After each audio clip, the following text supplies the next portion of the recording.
خو شو کې چیرته غواړو چې لدی ټیبل جوړ کو یعنی ایکسل تقریبا ټول ټیبل دا روز ان کالم لري ټیبل باندې جوړ دا خو دلته ګوره موږ یو آپشن لرو چې انسرټ ټیبل چې کغواړي له دغه نه ټیبل جوړ کړي چې له دې ټیبل جوړ کړو بیا یو منیو بل اضافه کیږي کېدای شي چې موږ نور تغیرات پکې راولو یعنی بعضې نور فنکشنونه هم پکې اضافه کیږي نو ګوره دا به سلیکټ کوو ټیبل که چېرته دې منطقه نه وي انتخاب کړی له دې ځای نه به انتخاب کړې او چې انتخاب وي لکه مخکې دا موږ انتخاب کړی نو ګوره دا د علامه ورباندې راځي چې دا انتخاب شوې ده که نه وي له دې ځای نه به بس دا یو کلیک او سلیکټ به یې کړې چون سلیکټ ته ضرورت نشته ګوره دلته ادرس هم نشته ده My table has headers. زما ټیبل څه لري؟ headers لري. که درلود لکلیک کا که نه درلود لا می کلیک کا چونو سلرونو کلیک کوم. اوکې کا؟ ګور لدینه ټیبل جوړ شو. اوس ګور ته یو بل منیو اضافه شو د څه په نوم؟ مخکې وا؟ نه. اوس ګور چې موږ لدینه ټیبل جوړ شو. په دې خاطر موږ ټیبل تر جوړو چې دلته ګور نور بعضی فنکشنونه ورسره اضافه کیږي چې موږ کوای شو چې ټیبل کې نور تغیرات هم راولو. چې په دې کې ګور اول دغه بټن نه دي دا بټن به تاسو ته معلومي چې څه دي دا بټنونه فلټر دی که غواړې چې فلټر یې کړې مثلا زه ورته وایم چې ما ته صرف بوکس وښیه اوکې که نو ګوره صرف به څوک راته وښیي کتابونه به راته وښیي هر فیلډ کې بیا موږ فلټریشن کولی شو که نه نو چې کله ټیبل ترې جوړ کړې اول دا اضافه کېږي کېدای شي چې دلته نوم هم ورکړې ټیبل ته چې دا ټیبل په څه نومه یاد شي بیا فورمول کې په اسانه سره نوم استفاده کړې نوم یې ټیبل 1 ریسایز ټیبل ریسایز څه معنا ریسایز سایز څه ته وایي اندازې ته وایي ریسایز دوباره سایز ورکول یعنی غټول وړ کې کول که چیرته غواړي چې دا ټیبل غټ کړي اوس مثلا دلته ما نور ریکارډ هم ور اضافه کړو هغه په دې ټیبل کې نه وي نو بیا د دې لپاره به څه کلیک کوئ ریسایز ګوره بیرته هغه اولنی آپشن غوندې راځي که نه کلیک به یې کړئ که کوم ریکارډ پکې نه وي له دې ځای نه به یې سلیکټ کړئ ور اضافه به شي بل سمرایز ویت پیوټ ټیبل سمرایز معنا خلاصه کول پیوټ ټیبل خو موږ ویلی وو که نه که غواړې چې دغه نه پیوټ ټیبل جوړ کړې کلیک یې کړه ګوره هغه د پیوټ ټیبل آپشن نه راځي که نه کلیک به کې پیوټ ټیبل به ترې جوړ شي ریموو ډوپلیکیټ که غواړې چې ډوپلیکیټ ترې ریموو کړي ډوپلیکیټ څه معنا کاپي اوس مثلا دلته موږ حشمت الله لرو بیا حشمت الله لرو بیا حشمت الله لرو که نه مثلا بوک پین څو دغه یو قسم ډیټا ته څه وایي ډوپلیکیټ ډیټا وایي که غواړې چې ډوپلیکیټ ډیټا ترې ختمه کړې نو بیا به راځئ دلته به ریموو ډوپلیکیټ کلیک کوئ ریموو ډوپلیکیټ چې د کلیک کو ګوره ورته وایي چې په کوم فیلډ کې راته ایسته که په کوم کالم کې راته ایسته که که چیرې ټول ټیک مارک وي نو کېدای شي د ټولو نه ایسته کړي خو چې یو مشخص ورته وښیي مثلا زه ورته وایم چې صرف اور صرف په کوم یو کې راته ختم کا کسټمر کې دا نور به ترې ایسته کړو اوکې اوس ګوره دلته ورته وایي چې څو ریکارډ ډیلیټېږي 15 ډیلیټېږي او 4 به پاتې شي اوکې که ګوره هغه 4 به ترې څوک چې ډوپلیکیټ وه که نه ټول یې ترې ایسته کړه صرف یو ریکارډ یې راته پرېښود دې ته ډوپلیکیټ وایي چې کله کوم ټیبل کې ډوپلیکیټ ختمول کنورټ ټو رینج مونږ په انسرټ کې ټیبل ترې جوړ کړو ګوره په انسرټ کې مې دلته ټیبل که د بیرته ساده کوو دغه ټیبل د ترې ختمو نو بیا کنورټ ټو رینج یاسې که بیرته به څه رقم شي هغه منیو به ختم شي بیرته به عادي حالت ته راوګرځي بیرته به یې انډو کړو بل د انسرټ سلایسر خو هغه ورځې وویلې که چېرې سلایسر ورچې مثلا زه ورته وایم چې چاته یې ور واچوه نوم ته یا دوه درو شیانو ته فرض مثال کمپنۍ ته هم ور واچوه ګوره 2 سلایسره به راشي یو ده اوس که مثلا فرهاد کلیک کوم په ټیبل کې به څوک راته جدا کوي فرهاد که ورته وایم چې لیټس گو والا یا ایچ پی والا ایچ پی کې فرهاد نشته حشمت ایچ پی کمپنۍ چا اخیستې صرف خالد اخیستن خالد ورته ګوره سلایسر نه به راته جدا کړي پوه شوئ که سلایسر مو ریموو کو بیا رایټ کلیک ریموو رایټ کلیک ریموو نو کېدای شي سلایسر هم له دې ځای نه ور واچوي بل د ایکسپورټ که غواړې چې دغه ټیبل ایکسپورټ کې دوه شیان لرو یو امپورټ ده یو ایکسپورټ ده همیشه هم په یاد اوسه امپورټ په دې مطلب چې دې پروګرام ته یې راولئ له یو بل پروګرام نه یا له یو بل فایل نه راواخلئ دلته یې راولئ ایکسپورټ څه مطلب چې له دې ځای نه یې واخلئ بل پروګرام ته یې واچوئ صادرات واردات یو مملکت صادرات واردات لري که نه له دې ملک نه چې بل ملک ته وړې دې ته څه ویل کېږي ایکسپورټ ویل کېږي له هغه ملک نه چې دلته راوړې امپورټ ویل کېږي دا هر پروګرام امپورټ ایکسپورټ لري هر پروګرام امپورټ څه مطلب چې له بل پروګرام نه یې راواخلئ دلته یې واچوئ ایکسپورټ له دې پروګرام نه بل پروګرام ته نو اوس ګوره دلته موږ ایکسپورټ لرو ایکسپورټ ټیبل ټو شیر پوینټ لیست شیر پوینټ چې ده افیس 315 په نوم یو افیس موږ لرو یو دغه افیس ته چې موږ تاسو استفاده کوو یو افیس بل هم لرو چې هغه 315 په نوم ده فرق څه ده چې هغه په انټرنیټ باندې استفاده کیږي او دا به انټرنیټ استفاده کیږي نن سبا باید کومې کمپنیانې یا کوم استاد چې پیسې ولري باید له افیس 315 نه استفاده وکړي په دې خاطر چې هغه په انټرنیټ باندې وي د څه فایلونه چې ته سیف کوې ټول چیرې ثبتېږي په انټرنیټ باندې ته بیا صرف یو یوزر نیم او پاسورډ لري هر چیرې د دنیا هر چیرې چې اوسه چې انټرنیټ پیدا کو په مغه یوزر نیم او پاسورډ باندې لاګین چې هغه ستا فایل نه ټول مالته موجود وي. یعنی د څه بل لکه تاسو سره چې د افیس د کمپیوټر در سره وي چې هر چیرته ځې په مغه باندې لاګین کېږي استفاده ترې کوی شي. هغه د څه وای افیس 315 ویل کېږي. په هغه کې بیا یو برنامه لرو د شیر پوینټ په نوم. هغه کې یو پروګرام د څه په نوم ده شیر پوینټ په نوم ده. نو که غواړئ چې دغه ټیبل چې تا جوړ کړی ده شیر پوینټ ته کنورټ کړئ نو بیا به دغه یو کلیک کوئ. پوه شوئ چې دا مربوط دی مغه پروګرام ته. بل ګوره دلته موږ ایکسټرنل ټیبل ډیټا لرو. ایکسټرنل بیرونی ډیټا. کله کله ګوره دلته موږ ډیټا منیو لرو. کله کله ته کولی شې چې د یو بل پروګرام معلومات راواخلې دلته ایکسل ته یې واچوې یو ټیبل غوندې یې جوړ کړې چې هغه بیا موږ په کومه منیو کې وایو ډیټا منیو کې دې ځای نه وایو ګیټ ایکسټرنل ډیټا. نو که چیرته موږ هغه ولرو چې له یو بل ټیبل نه مو د یو بل پروګرام نه مو ټیبل راخیستی وي دلته په هغه صورتو کې بیا دغه اپشن نه درته کار کوي چې په هغه کې ریفریش ته چې که چیرې په هغه ټیبل کې بیا موږ معلومات اضافه کړو دلته رانشي نو بیا به څه کلیک کوئ ریفریش یا ریفریش آل به کلیک کوئ. سټیټس به هم دلته درته کوي. پراپرټیز کې به دلته پراپرټیز کوای شي چې وایي ګورئ بعضې تغیرات پکې راولئ. دا چې انشاءالله هغه مو وویلې بیا دلته بیا وایو یا یې لینک بیرته ختم کړي. بل هیډر رو که غواړئ چې ورکه شي بیرته ښکاره شي. ټوټل رو چې لاندې یوه ټوټل رو ور واچوي وینئ بیرته یې تر ایسته کړي. بنډیټ روز چې ټولې روز ګوره یو فارمټ واخلي. فرست کالم اول کالم ګوره ټول بولډ شي وینئ. لاست کالم شي. بنډیټ کالمز تقریبا ټول کالمونه شي. فلټر بټن دغه فلټر بټنونه تر ایسته شي بیرته کلیک بیرته به راشي. کویک سټایلز بعضې سټایلونه کله دې ځای نه ورکوي وینئ. هر سټایل چې د کلیکو په ورډ کې مو ویلی وو که نه هماغه سټایل به دی اخلي. او که کنورټ ټو رینج یې کړي نو بیا به بیرته ساده شي لکه مخکې. د دې ټیبل فایده دغه ده چې که چېرته موږ ټیبل ته چینج کړو نو هغه کومه منیو چې موږ ویلې هغه اپشن نه بیا ټول مونږ استفاده کولی شو. پوه شوئ. ښه ایلسټریشن خو مو ویلی وو دا مو ویلی دي فلټرز مو ویلی وو. اوس راځو هایپرلینک ته. هایپرلینک مو په ورډ کې هم ویلی وو چې څه کار کوي که چېرې غواړئ چې په یو ټکسټ باندې یو فایل لینک کړئ. مثلا حشمت الله د حشمت الله ټول معلومات په یو بل فایل کې دي. زه غواړم چې دا کلیک هغه خلاص شي راته یا مثلا عکس وي زه هم چې دا کلیک کړم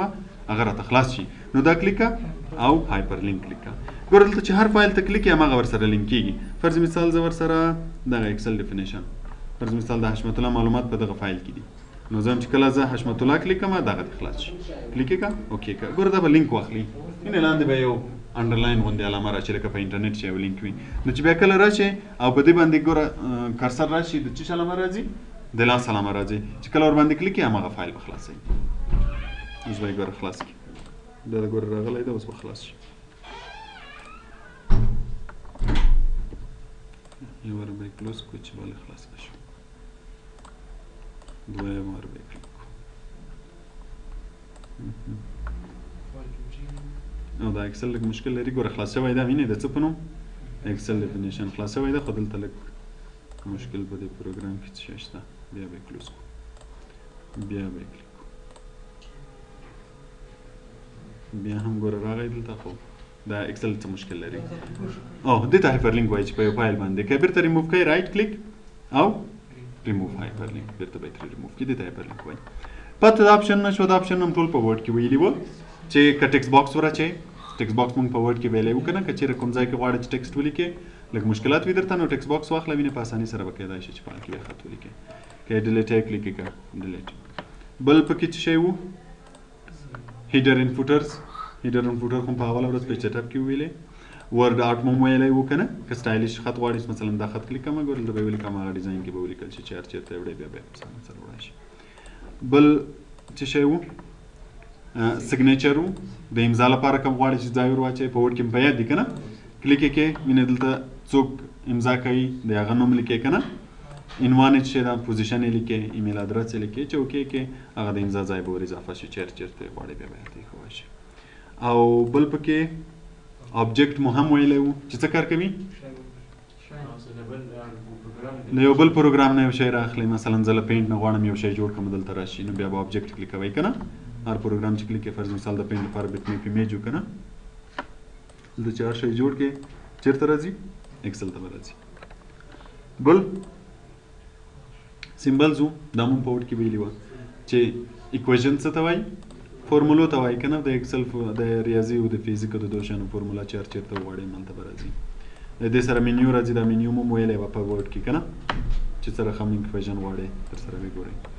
بل پکې سیمبلز وو سیمبلز مو هم ویلې وه چې بعضې نشانونه چې په کیبورډ او په دو کې لیکای نه شي له دې ځای نه یې راخیستی شي مثلا دغه ټول نشانونه دي راځه چې هر نشان غواړې هماغه نشان چې هر چېرته کرسر وي همالته به راځي ګوره کرسر دلته و دلته راغلی پوه شوئ بل پکې ښه دا ټول نور ویلي بل د اټو ټیکسټ اټو څه مطلب اټومیټیک دا چې کلیک یې ګوره دلته یو هغه راخلاصېږي چې دلته بعضې شیان لرو که غواړې چې جوړې کړې مثلا چارټ لرو کلیپ آرټ لرو کلیپ آرټ دا ډیزاینونه دي چې هر یو کلیک یې بس هم دلته به را اضافه کېږي دا بل کلیک یې او بل به راځي فارمولاز لرو بعضې فارمولونه که غواړې چې هر ځای کې د کرسري کوي ګوره همالته به راسم فارمول لیکل کېږي او پکچرز عکسونه غواړې رینجز دغه ټیبلونه غواړې دغه ته اټو ټیکسټ وایي که غواړې چې دا شیان ور اضافه کړي له دې ځای نه ور اضافه کولی شي بل د انسرټ واټر مارک هم مو ویلی و په ورډ کې چې که غواړې چې په بیک ګراونډ کې یا عکس یا خط راولو که نه د خط عکس لپاره به سلیکټ پکچر کلیک کوو په یاد مو ده په ورډ کې که نه هر یو چې کلیک کوو اپلای کې ګوره په بیک ګراونډ کې به راشي پام مو ده په بیک ګراونډ کې که پرنټ پریویو کلیک کوو که نه بیک ګراونډ کې راغلی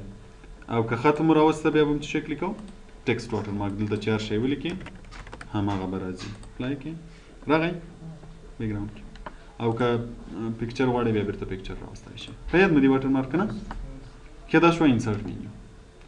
بیا راځو پیج لیاوټ ته پیج لیاوټ مینیو مو هم تقریبا ډیره ویلې ده چې په هغې کې اول تیمز دي په ورډ کې مو هم تیمز ویلې وو که نه چې دا تیمز څه کوي د شیټ مکمل ډیزاین چینجوي ټیبل وي خط وي هر شی چې وي ټوټل ډیزاین چینجوي هر یو چې کلیک اوس ګوره زه دا یو کلیک کوم ټول به چینج د خط سټایل د ټیبل سټایل ټول شیان چینجوي تیمز کې کلرز یې صرف رنګونه چینجوي او فونټ یې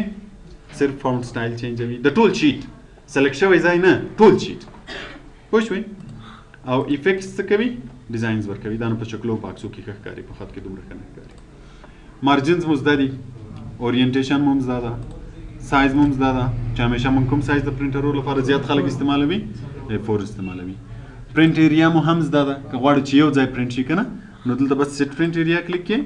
اوکې به یې کړئ چې کوم ځای سلیکټ کړی وي تور چې دغه فارموله استعمال اوس ګوره دلته ورته وایم چې سیټ پرنټ ایریا یا د یو ځای سلیکټ کړی وي مثلا دا ځای د زه ورته وایم چې دغه ځای دې پرنټ شي سیټ پرنټ ایریا او چې کله پرنټ پریویو ته ځئ صرف اور صرف کوم ځای پرنټ کېږي هماغه ځای پرنټ کېږي بیا له دې ځای نه به بیرته کلیر پرنټ ایریا کې دې نه غوښتل پیج بریکس انسرټ پیج بریک څه کار کوي ګوره دلته مونږ ویلي وه چې د ایکسل کې یوه شیټ کې ډېر زیات صفحې لرو چې یوه صفحه دا ده یوه دا ده یوه دا ده همداسې لاندې ګوره دغه ځای کې سره جدا شوي که نه که غواړې چې دغه ځای کې جدا شي دغه ځای کې نو بیا کرسر کېږده او دلته پیج بریک کلیک انسرټ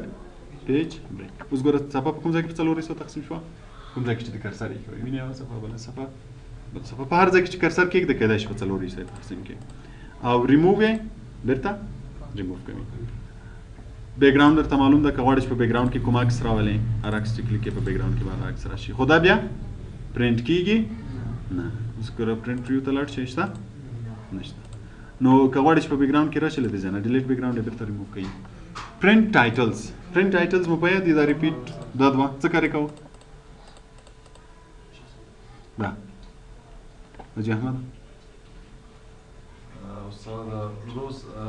روز کوم ته چې لیکلي وو هغه ریپیټ کوم مونږ ویلې چې که چېرې یو غټ ټیبل ولرو لاندې څپو کې مو ډېر زیات کار کړی وي که نه او غواړو چې دا عنوانونه یې په ټولو څپو کې پرنټ شي نو بیا به هم له دې ځای نه انتخابوه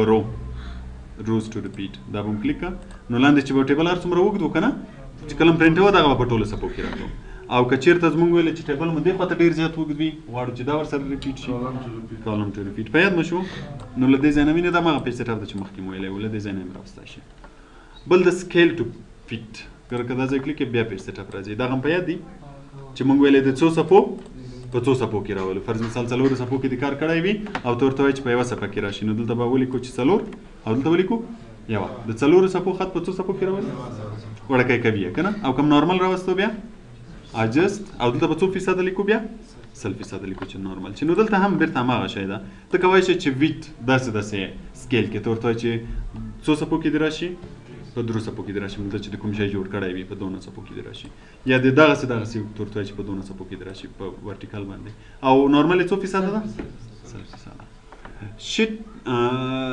څه به وکړې لیفټ ټو رایټ یې کې چې له کومې خوا را شروع شي د دې خوا را شروع شي بیرته یې کلیک کړې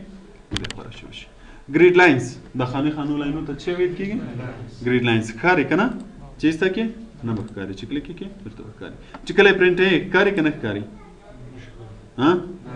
نه ښکاري ګوره چې کوم موږ جوړ کړی هغه ښکاري نور نه ښکاري که نه که وایي چې پرنټ دې شي بیا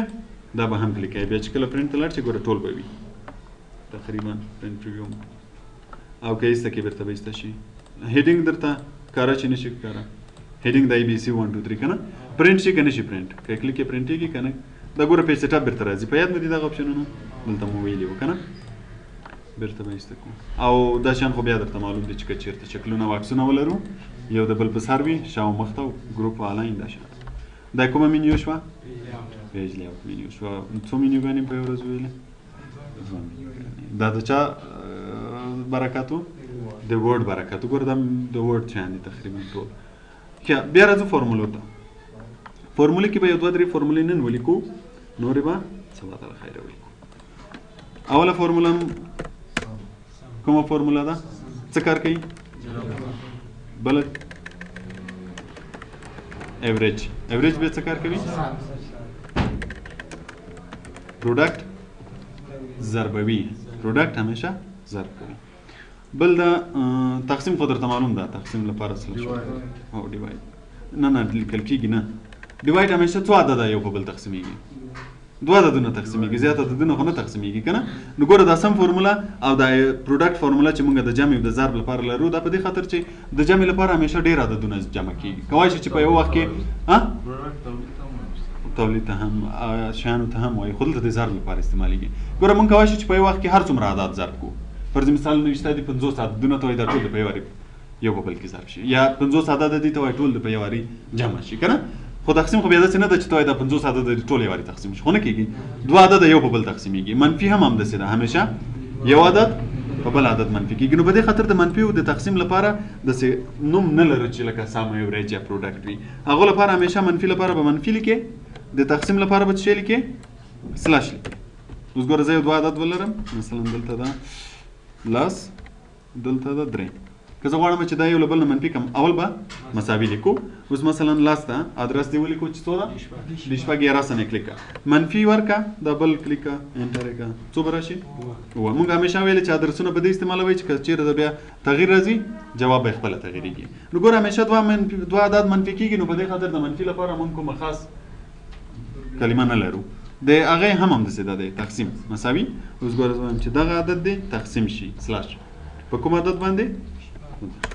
تقسیم بشي چې کله بیا تغییرات پکې راولي هلته به تغییرات خپله راځي پوه شوې